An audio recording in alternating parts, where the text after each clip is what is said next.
les gars, bienvenue dal leen ak jàmm ci M Sport TV donc dañ ñëw wax ci finale Ligue des Champions bi war a diggante Paris Saint-Germain ak Inter de Milan donc ci samedi bi la finale de la Ligue des Champions édition donc saison 2024-2025 lu mu war a nekk mettre la fin de la saison au niveau du foot européen quoi, les championnats et aussi la Ligue des champions donc Paris Saint-Germain Inter de Milan foofu la ci Munich donc ci Allemagne foofu la ñuy am les finales de la Ligue des champions mais finale boobu nag c'est un peu particulière deux équipes qui ont vraiment faim le Paris Saint-Germain nga xam ne musul gagné lii di Ligue des champions ñamagut donc gagné Ligue des champions lu muy saf les Parisiens ñu ngi ci courir bu yàgg ay at ñoo dem nañ benn finale daal koy perdre 2021 Bayern Munich dóor leen 1-0 donc depuis boobu demaatuñu finale yi mooy seen deuxième finale Paris Saint-Germain moo xam ne équipe bu xiif la équipe boo xam ne victime la ci lu bëri maanaam moquerie yi lañ leen di tooñee mbala leen notamment les Marseillais nag ñoom à jamais les premiers comme ni ñu ko waxee ñoom rek ñooy France bi gagné Ligue des champions donc boobu léegi ñoom nag ñu bëgg loolu continuer Paris Saint-Germain fi mu nekk nii nag moom bëgg na dindi loolu ndax tamit le deuxième club français a gagné la Ligue des champions mais aussi li ñu leen doon taxé QCG maanaam Qatar Saint-Germain nekk club boo xam ne pour xaalis la voilà club boo xam ne il y a de l'argent les joueurs les stars notamment day ñëw amasser de l'argent daal di dem seen yoon nekk na club vraiment compétitif mais nag bu ñu waxee dëgg loolu ça a changé avec Luis Enrique on a fait une autre équipe du Paris Saint-Germain vraiment club boo xam ne day jouer avec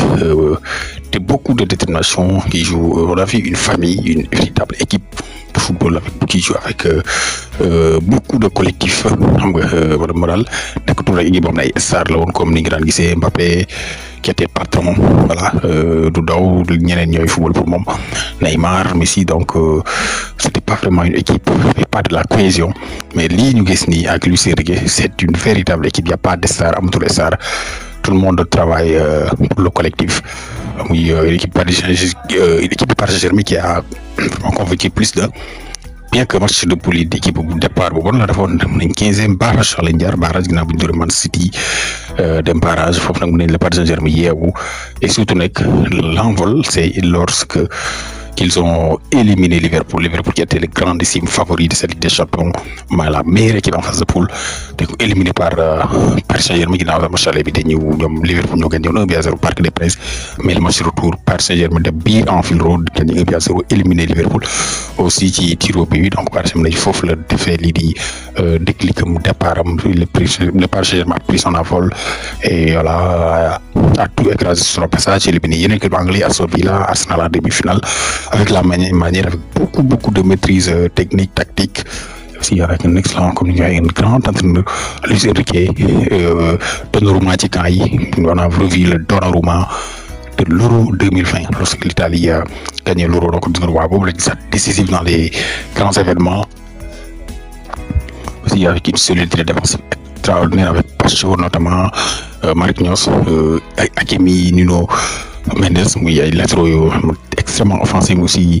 solidaires qui participent aussi aux tâches défensives bu ñëw ci militaire tamit le Fabian Ruiz qu'on a retrouvé le Fabian Ruiz de l'Euro avec l'Espagne on a aussi décisif avec ce Paris mais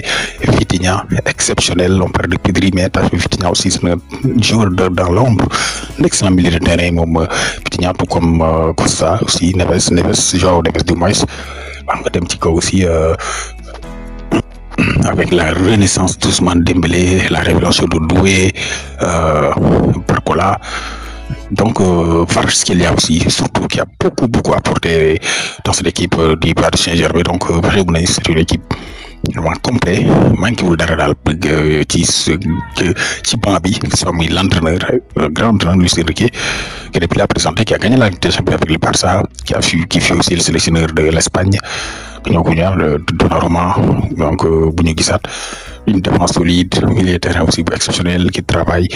aussi bien qui participe aussi bien sur les tâches défensives qu'offensives offensivement aussi Dembélé parce qu'il est tellement décisif parce qu'il est aussi capable d'un coup de maître donc c'est une équipe complète aussi sur le mentalement c'est une équipe vraiment prête bu personnel bu tam mo de gis on est effondré aussi les grands tournois donc il faut faire très attention au Paris Saint-Germain mais l'adversaire du Paris Saint-Germain, l'Inter de Milan aussi, n'est pas n'importe qui. L'Inter de Milan, c'est une équipe aussi qui est en mission, on peut dire. Mais l'Inter de Milan, il y a 2 ans, ils ont de la finale de la Ligue des Champions. Man City gagné. Donc, depuis l'Inter, il y a finale. Et il y a cela 2 ans. Donc, c'est la même équipe parce qu'il y a 9 joueurs qui sont toujours dans l'équipe. 9 joueurs étaient déjà là lors de cette finale. Donc, Inter, c'est des revanchards. En outre de cela,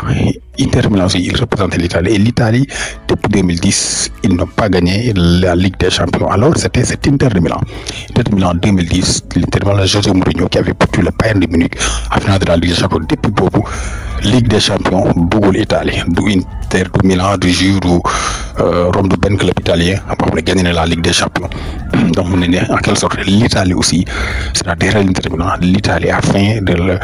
la Ligue des Champions. Donc, italien, c'est 15 ans, Ben club italien, d'où le Ligue des Champions. Le pays depuis Inter du football. Donc, et aussi cette fédération, l'une de ses dernières chances. Parce que Inter, il y a les gardiens, Yann Sommer, donc Mkhitaryan, donc c'est une équipe qui c'est l'une de ses dernières chances pour cette génération. Donc l'Inter de Milan c'est une équipe aussi extrêmement solide qui n'est plus à présenter, qui va amener défense de l'Inter de Milan, même si quand même ça a été un peu remis à question de jeu avec Barça encaissé 7 périodes de match. Donc on se pose des questions où se passe la solidité défensive de cette fois italienne de l'Inter, mais attention, il reste toujours une défense solide, expérimentée avec Acerbi, aussi les défenses par donc une défense solide, cette défense d'Inter, aussi avec un flanc côté, Dumfries notamment, du côté droit. Donc Pavard aussi sera de retour, les blessés. Et le haut bon militaire là, un excellent Nicolas Barella, très bon milieu de terrain, Çalhanoğlu, Mkhitaryan, aussi on a un dieu de feu, Lautaro Martinez et Marcus Thuram. Et c'est très difficile de défendre face à ces deux chiens du football, ces deux chiens, ces deux attaquants de l'Inter. Que ce soit Marcus Thuram qui dit Lautaro Martinez défendre avec nous, puisque ces deux attaquants vont amener défendre nous avec ñaari neuf yomb. Donc économiquement ses qualités, Thuram l'explosivité, le jeu en arrière pivot, monete ball, Marcus Thuram le qui aime tamit mooy Martinez, donc le capitaine c'est le champion du monde avec l'Argentine, Lautaro Martinez, qui est un excellent attaquant, très dangereux, difficile à défendre. Donc, donc l'équipe Inter Milan, c'est une équipe expérimentée, qui a expérience là, am aussi ruse bi nga l'italienne, mon défendre mon yak match. Donc mon nañ fi ñom les intérêts, donc expérience bi mu ngi fa. Attaque bi aussi on sait que attaque dangereuse, mais aussi les sorties de balle gis nañ face au Barça, sorties de balle propre les ñu ñom Inter de Milan, sorties de balle propre vraiment, mais c'est tellement efficace et à chaque fois ils réussissent à toucher leur dernier attaquant, et ce sont des attaques qui souvent peuvent faire la différence. Donc c'est la jeunesse, c'est des jeunes, ils ont faim, voilà, ils ont envie vraiment de mettre le Paris quand même sur l'histoire, le défi de gagner la championnat pour l'Italie, 15 ans, il y a 2 ans aussi ils ont perdu la finale, donc aussi ils ont fait, on peut pas dire qu'ils n'ont pas fait, qui match boulé, voilà, donc final gagner aussi, c'est un seul match, ce n'est pas demi-finale, aller-retour, match là, donc ce match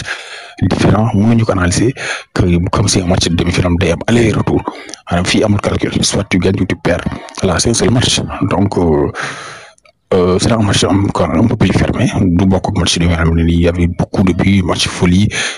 aller-retour, et puis c'est un seul match, normalement il y aura